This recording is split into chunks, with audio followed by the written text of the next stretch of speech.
why, of all the things I could have done, did I become a Christian women's life coach? That's what I'm talking about today. I am McCove Johnson, and so welcome to Monday with McCove.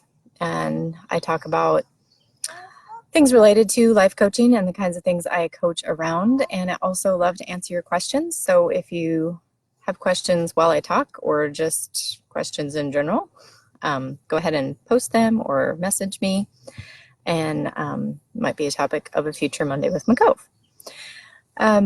Today I wanted to, hi Cindy, I wanted to kind of process through the journey of like, how did I end up here as a life coach? I've been a stay-at-home mom that homeschooled my kids for, well, I've been married 25 years and I've never had a full-time job. So why now? Why am I doing this?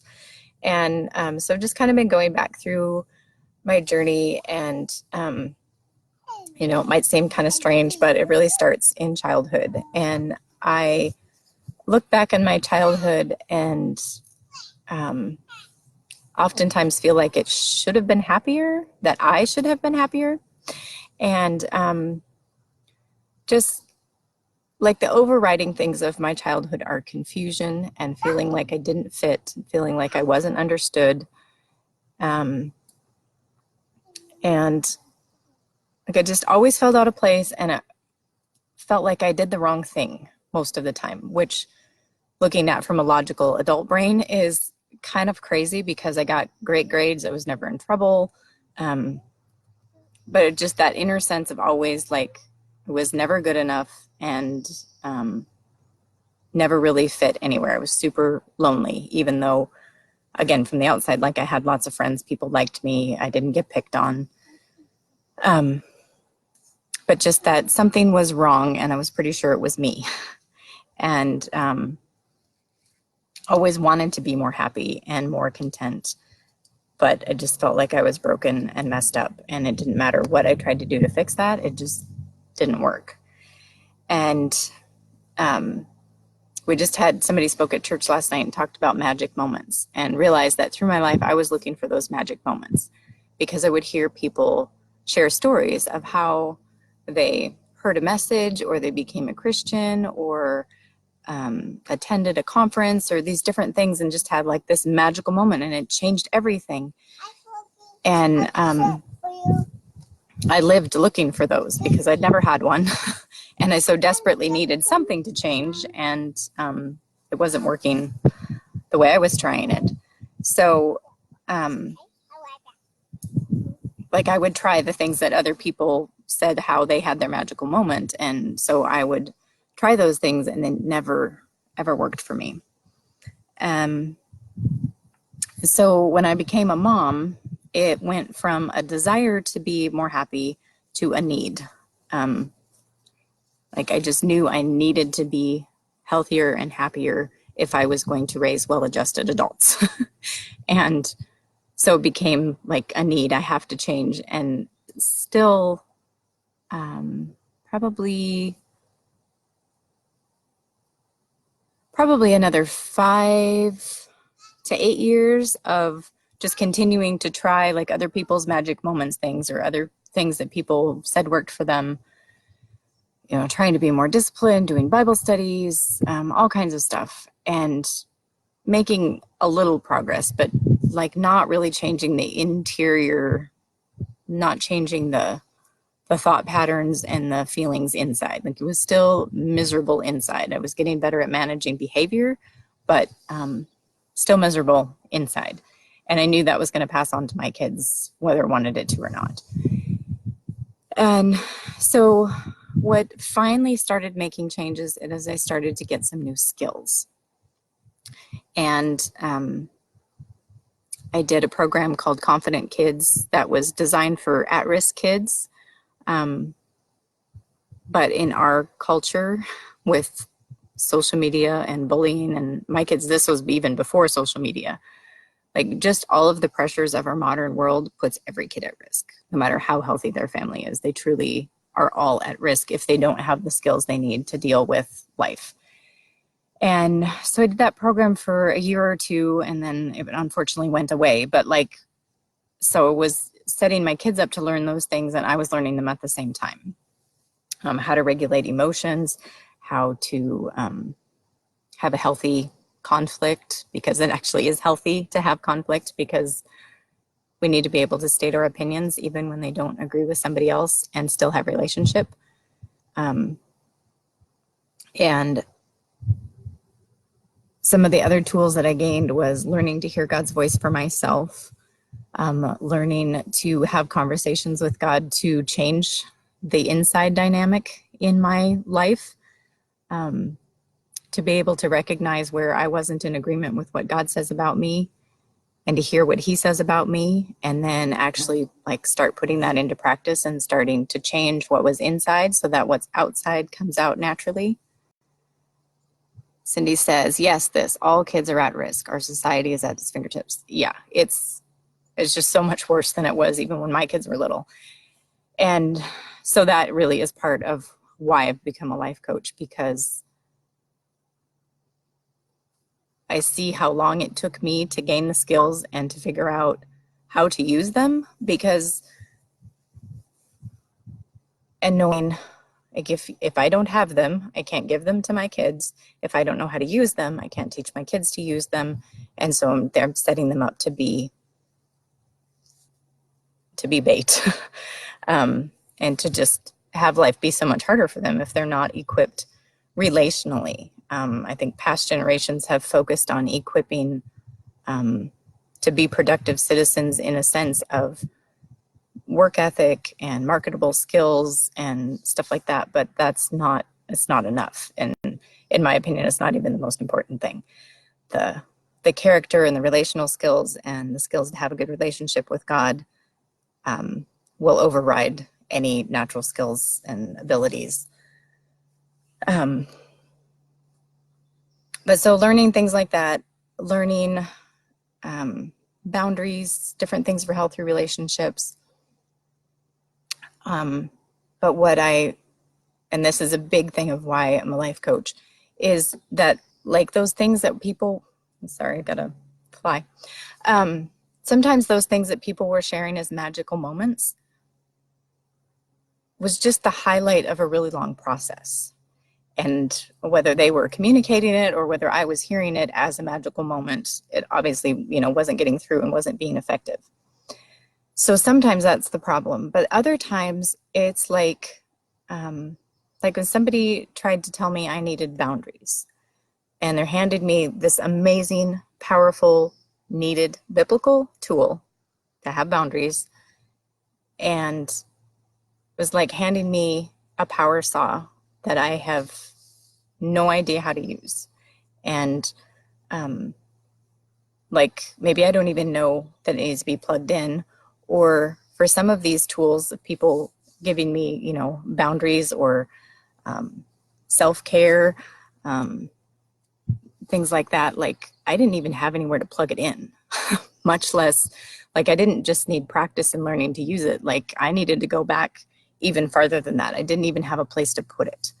And I feel like so often in the church, there's no paradigm for not having a place to put this. Like if somebody has a tool and it's a good tool and they give it to you and it's not working for you, then whether it's communicated or not, it always feels like, or it always felt to me, that there was just something wrong with me, and that they were in agreement with that something was wrong with me because I gave you this tool and you're not using it and it's not working for you.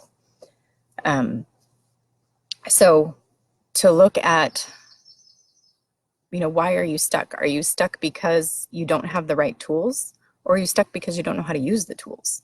Or are you stuck because you have the tool, but you have nowhere to put it? And so that has just compounded the overwhelm and the self-condemnation, because here's this amazing tool that's supposed to fix me and I can't use it. So how messed up and broken am I?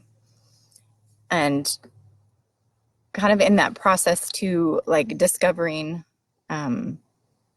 highly sensitive person being a thing. Like being a highly sensitive person it's not really a personality thing, but just being more sensitive to a variety of things. And of course, there's a whole spectrum of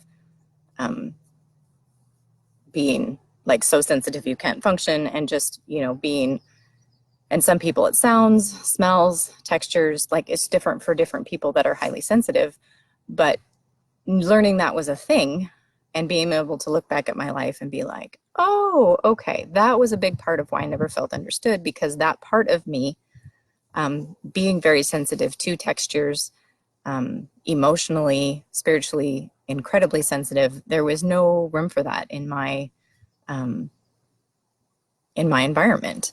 And so I just always felt like something was wrong with me, because there was this part of me that was never validated, never seen, and never understood. And that's not to condemn my environment. They were doing the best they could with what they had, because they hadn't had that either. So they didn't know how to do it for me. And then the other huge, huge thing was discovering childhood emotional neglect. And I have, I think, known from the beginning of discovering that would be, well, I knew right away, like it was something I wanted to teach about, because I could see it everywhere and see the results of it everywhere. And, but I was really hesitant, because obviously if you say childhood emotional neglect, that can seem like pointing fingers at your parents. And that's not what it is at all, because many very well-meaning parents still emotionally neglect their children in some way. Like every parent will in some way. And some healthy, well-meaning parents will have a pattern of it, which increases the impact of it. Because we're not perfect, and we're not going to emotionally connect with our kids perfectly every time. But when there's a not appropriately emotionally connecting ever, or very infrequently, or maybe just in a certain area, it causes damage, just like physical neglect does.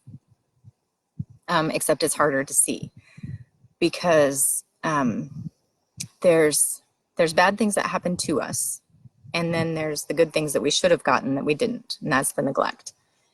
And so bad things that happen to us are easy to see and identify. I mean, sometimes in traumatic situations, they're like blocked from the memory, but it's still an event that could be identified. Where the neglect is just kind of part of the environment, it's part of the atmosphere, and the attitudes and the thoughts they don't have to be voiced. They are just kind of absorbed from the environment. And so, like, knowing that was something I wanted to teach, and then just kind of, I don't know, God took me on this journey of giving me an idea to create a course on learning to hear his voice. And so I created that course, and then was like, well, I would really like if people took that course to be able to interact with them, and to be able to answer their questions and hear the things that God is teaching them, and being able to, I guess, develop that tool more, and that skill set of, okay, you can hear his voice, but how are you going to use it to help you? How are you going to use it to bring that transformation that you're looking for? And so knowing that, like, the course was giving the skill set and kind of a starter thing, but what I really wanted was to be able to work with people either one-on-one or in a group, to be able to process through that stuff and be like, okay, now that you've learned this, now you can do this, or here's what's happening, you can do this. And so I pushed that off for probably like 6 months of like, no, that's crazy, I can't be a life coach. And there had actually been a time when my kids were young where someone was doing peer coaching classes, and I so wanted to do that, but I was in a place of being overwhelmed and stuck. And so I didn't, like, I just let all the excuses of I don't have money and I don't have childcare and those things. So I never did it, but I always wanted to, and was like, I just love that. Like, those pure life coaching skills should be Christianity 101, relationship 101. Like, these are healthy things that we should have in our relationships. And I felt the same way when I took Sozo training. And Sozo is a prayer ministry where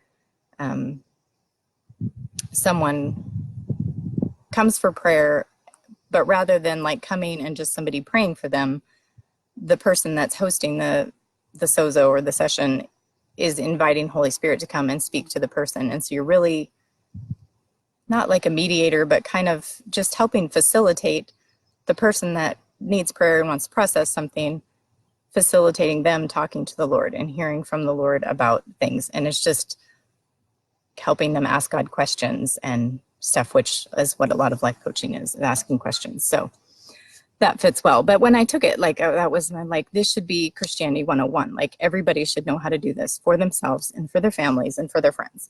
And so that's just kind of all these things building. And then we've had some struggles financially and business wise, and just kind of like occurred to me that like I could help with that. Like, instead of just being a victim, like I could actually help with that. And so just kind of gradually all these things stirring around, and finally I was able to admit that, like, yes, I do want to be a life coach, and I want to be trained, and I want to do this as a business. I feel like God has told me I'm supposed to do it as a business. And so last summer I took training and got certified as a Christian life coach, and I've just been working to pull in kind of my story, but then like these pieces of like seeing the childhood emotional neglect, the feeling like I never fit, feeling like everything was always my fault, not knowing what I thought, like so many of the different thought patterns that I struggled with, that I condemned myself for, was like, oh, that's actually totally normal for somebody that grew up like you grew up. And again, I'm not pointing fingers at my parents. They did the best they could. They loved me. They did love me. They still love me. But the way that I was raised wasn't what I needed, and it left a lot of work for me to do. And I choose to celebrate that, actually, because I can see so many other people who struggle with similar things, and I can take what I've learned, and I'll always keep learning, and be able to say, okay, here's a key, here's how you fix this. Here's like, yeah, you were given that tool, but you're not using it the right way. So what if we restructure this a little bit, and then you can see how to use that tool? Or, you know, just all the things that I have had to learn to grow to the place that I am, to be able to shorten that learning curve for others. You know, I'm 45. There's no reason for it to take this long to get to a place of being healthy. And like, we will always have work to do. There'll always be growth. But if we have the tools and a structure of health, then the things that we have to work on and the places to grow don't have to be catastrophic. It doesn't have to be a complete undoing, a complete renovation. Or the renovation can be shorter. At a creation seminar once, the guy talked about how scientifically, and God created science, so it's true in everything, time can be traded for intensity. So when the evolutionists take their theory of the Grand Canyon being created over all that time, they're using the process of time. But so the same amount of energy is being used over a long, long period of time. So if you take that same amount of energy and intensify it, you can get the same result. It's just a more intense process. So obviously with the Grand Canyon, like, small amount of energy over a long, long period of time to make the Grand Canyon, which really isn't possible, or intense amount of energy over a very short period of time, creating that, you know, natural wonder of the world. And so it's the same in our personal growth. Like, we can trade, in some respects, the time, like we can intensify the process and shorten the time that it takes us to get these breakthroughs. And it's still, God does magical moments. I don't want to say that he can't and that he doesn't. He does. And those stories are amazing. I personally haven't had one, and I don't think he does that all the time. And of course, I don't know why. I can't say why he does there and he doesn't there. But when he doesn't, and he sometimes doesn't, we need to know that in the process, we're learning something about him that we wouldn't learn any other way. And we're building something into our character that we wouldn't have gotten in a magical moment. So just to be accepting of that. And I feel like I'm just totally rambling. So if anybody has any questions, so basically I became a life coach because I want to shorten the learning curve and the growth process for people that experience childhood emotional neglect, that feel like no matter how hard they try, it doesn't work, nothing changes, or like you can work really hard and change behaviors and external things, but when the pressure gets too much, it just all falls back. Hope that makes sense, and I would love to hear what you guys think of that. And I would also love to know what you'd like me to talk about on future Mondays with McCove.